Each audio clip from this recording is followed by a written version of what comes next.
In today's video, I'm going to teach you how to do time tracking in Wrike.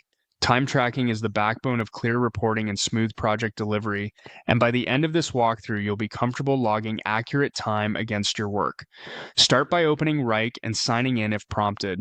Once your workspace loads, look to the left-hand navigation and click Timesheets. This takes you to the area designed specifically for logging and reviewing time. If your view defaults to something else, switch to the My Timesheet tab. This tab focuses on your own work, making it easy to add entries without sifting through team data. Next, set the context for your entry. In the row where you want to track time, click the item field and choose the relevant task or project.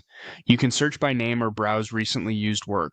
Be sure you're picking the item that actually represents what you worked on today. Accurate linking here ensures your time rolls up correctly in reports. To the right, you'll see helpful columns that add clarity to your entry. In the category column, select the type of work you performed, such as development, design, or admin. Categories help your team understand how time is distributed across activities. You'll also see a location column. Use this to tag the appropriate office, region, or internal cost center if your workspace tracks it. If these fields are pre-filled or locked, that's normal. Your admin may have set defaults. Now choose the day you want to update and click the small plus icon in that date's cell for your selected item.